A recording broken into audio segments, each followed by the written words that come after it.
नमस्कार दोस्तों, गमन ऑनलाइन क्लासेस में आपका स्वागत है।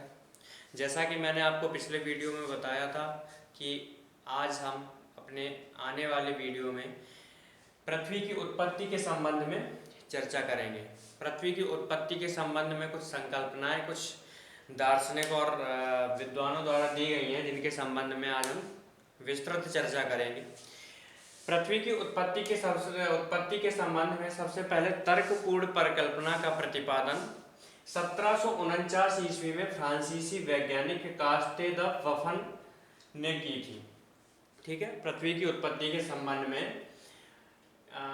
तर्कपूर्ण परिकल्पना का प्रतिपादन 1749 में फ्रांसीसी वैज्ञानिक कास्टे द वफन के द्वारा की गई थी। वर्तमान में लेकिन पृथ्वी और अन्य ग्रहों के संबंध में पृथ्वी व अन्य ग्रहों की उत्पत्ति के संबंध में वर्तमान में दो संकल्पनाएं हैं।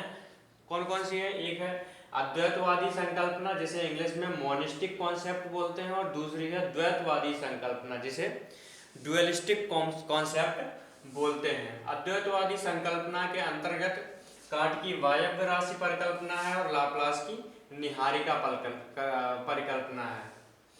आइए तो समझते हैं सबसे पहले अद्वैतवादी संकल्पना के बारे में।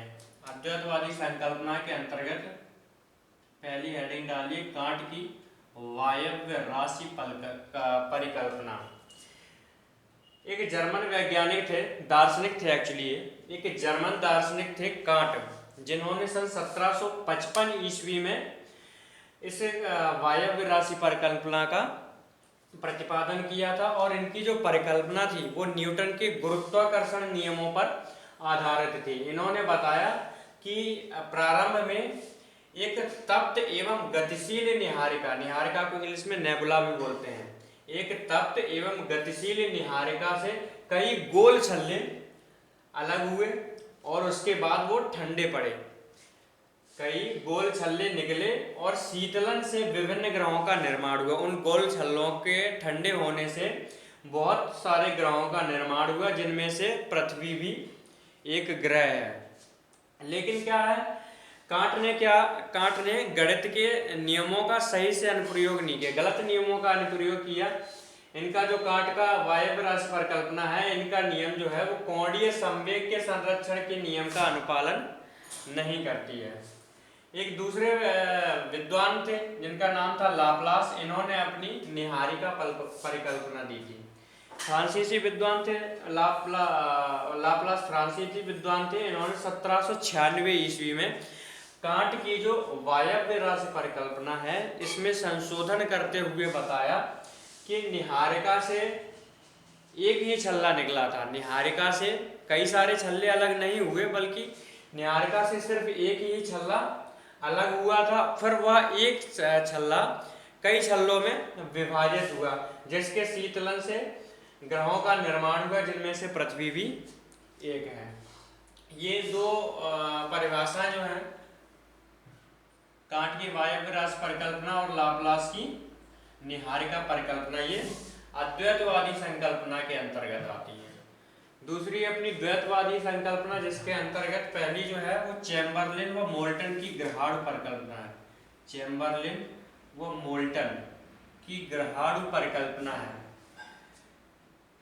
चैम्बरलिन व मोल्टन ने 1905 ईस्वी में ग्रहाणु परिकल्पना का प्रतिपादन किया था, और इन्होंने बताया कि ग्रह का निर्माण जो है वो तप्त गैसीय निहारिका से नहीं, मतलब कि इन्होंने बताया कि जो ग्रहों का निर्माण हुआ है वो तप्त एवं गैसीय निहारिका से नहीं हुआ, वरन एक ठोस पिंड से इनका निर्माण हुआ है। इन्होंने बताया कि प्रारंभ में क्या था, दो विशाल तारे थे, एक सूर्य था, एक इसका अन्य साथी तारा था। तो इसका जो सूर्य का जो अन्य साथी तारा था, जब वह सूर्य के पास से निकला तो इस अन्य तारे की आकर्षण शक्ति के कारण सूर्य के धरातल से असंख्य कण अलग हुए। इस अन्य तारे की आकर्षण शक्ति के कारण सूर्य के धरातल से असंख्य कण अलग हुए और जो बाद में आपस में मिले और ग्रहों का निर्माण हुआ। ये बताया था चैम्बरलिन व मोल्टन ने 1905 ईस्वी में। इनकी परिकल्पना को नाम दिया गया था ग्रहाणु परिकल्पना। एक जेम्स जीन्स नामक वैज्ञानिक थे, इन्होंने 1919 में, और जेफरिन नामक विद्वान थे, इन्होंने 1921 में ज्वारीय परिकल्पना दी। इन्होंने बताया इनकी जो परिकल्पना है ज्वारीय परिकल्पना, ये आधुनिक परिकल्पनाओं में से एक है और इनकी परिकल्पना को पर्याप्त समर्थन भी मिला हुआ है। इन्होंने बताया कि सौर मंडल का जो निर्माण है, सौर मंडल का निर्माण सूर्य एवं एक अन्य तारे से मिलकर हुआ है, एक अन्य तारे से मिलकर हुआ है। इन्होंने बताया ये जो अन्य तारा था जब सूर्य के पास से गुजर रहा था, ये एक तारा है, ये तारा है, ये अपनी कक्षा में ऐसे घूम रहा है और ये सूर्य है। ये तारा जब घूम रहा था तो सूर्य के पास से गुजरा, सूर्य के पास से जब गुजरा तो इस तारे की आकर्षण शक्ति के कारण सूर्य का कुछ भाग, ये फिलामेंट दिख रहा है, ये सूर्य का कुछ भाग फिलामेंट के रूप में बाहर की ओर खिंचा और बाद में क्या हुआ, ये फिलामेंट टूट गया, फिलामेंट टूट गया और ये फिलामेंट टूटने के पश्चात सूर्य के चारों ओर चक्कर काटने लगा। ये सूर्य के चारों ओर चक्कर काटने लगा और यही फिलामेंट बाद में ग्रहों की उत्पत्ति का कारण बना, जिनमें से पृथ्वी भी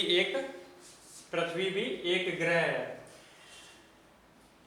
यह परिकल्पना ग्रहों और उपग्रहों के क्रम, आकार और संरचना की भी व्याख्या करती है। इनकी जो जेम्स जीन्स और जेफरिन की परिकल्पना है, ज्वारीय परिकल्पना, ये ग्रहों और उपग्रहों के क्रम, आकार और संरचना की भी व्याख्या करती है। नेक्स्ट हमारा जो पॉइंट था वो था रसेल की द्वैतारक परिकल्पना। एक विद्वान हुए थे रसेल, इन्हें अपनी द्वैतारक परिकल्पना दी थी। इन्होंने क्या किया था, इन्होंने जो रसेल थे, इन्होंने अपनी परिकल्पना में जीन्स और जेफरिन की परिकल्पना में ही एक प्रकार से संशोधन किया था, ठीक है। और इनका जो ये सिद्धांत है वो सूर्य और ग्रहों की दूरी तथा ग्रहों के वर्तमान कोणीय संवेग की व्याख्या करने में भी समर्थ है। नेक्स्ट हमारे एक अगले विद्वान हुए थे ऑटो स्मिट, ये रूसी वैज्ञानिक थे। इन्होंने दी थी अंतरतारक धूल परिकल्पना। ये रूसी वैज्ञानिक थे, इन्होंने 1943 ईस्वी में जो परिकल्पना दी थी इसे अंतरतारक धूल परिकल्पना नाम दिया गया था। इन्होंने बताया था कि जब हमारा सूर्य आकाशगंगा के नजदीक से गुजर रहा था तो उस वक्त सूर्य ने क्या किया, अपनी आकर्षण शक्ति के कारण गैसीय घन और धूलकणों को अपनी ओर आकर्षित कर लिया। ये धूलकण क्या हुए, सूर्य के चारों ओर परिक्रमा करने लगे और एकत्रित होकर तथा घने होकर इन्होंने क्या किया, ग्रहों का निर्माण किया, जिनमें से पृथ्वी भी एक ग्रह थी। तो ऑटो स्मिट की यह अंतरतारक परिकल्पना जो है वो सूर्य और ग्रहों के बीच की कोणीय संवेग, विभिन्न ग्रहों की संरचना में अंतर, ग्रहों की गति में अंतर, सूर्य व ग्रहों की वर्तमान दूरी आदि की वैज्ञानिक व्याख्या करने में समर्थ है। एक अलग वैज्ञानिक थे फ्रेड हॉयल व लिटलटन, इन्होंने अभिनव तारा परिकल्पना दी थी। इन्होंने अपनी पुस्तक नेचर ऑफ द यूनिवर्स में 1939 में जीन्स की परिकल्पना में ही संशोधन किया और इन्होंने बताया कि ग्रहों की जो उत्पत्ति हुई है वो 2 तारों से नहीं हुई है बल्कि 3 तारों से हुई है। वह सूर्य से ना होकर साथ ही तारे में विस्फोट हुआ, मतलब कि सूर्य में विस्फोट ना हुआ बल्कि साथ ही तारे में विस्फोट हुआ, तब ग्रहों का निर्माण हुआ, जिनमें से पृथ्वी भी एक है। इनका जो अभिनव तारा परिकल्पना है फ्रेड हॉयल और लिटलटन की, यह सिद्धांत ग्रहों की आपसी दूरी, सूर्य से उनकी दूरी, ग्रहों में कोणीय संवेग की अधिकता तथा ग्रहों का सूर्य की तुलना में अधिक घनत्व की व्याख्या करने में सर्वाधिक समर्थ है। तो आज दोस्तों हमने पढ़ा कि पृथ्वी की उत्पत्ति कैसे हुई है, अलग अलग विद्वानों द्वारा अलग अलग अपने मत दिए गए हैं। नेक्स्ट वीडियो में हम पढ़ेंगे कि पृथ्वी की आंतरिक संरचना क्या है, अर्थात पृथ्वी में अंदर क्या है, इस संबंध में विस्तृत चर्चा की जाएगी।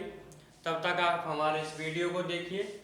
कोई भी डाउट होता है कमेंट करके क्वेश्चन पूछिए, उसका जवाब आपको अगले वीडियो में दिया जाएगा।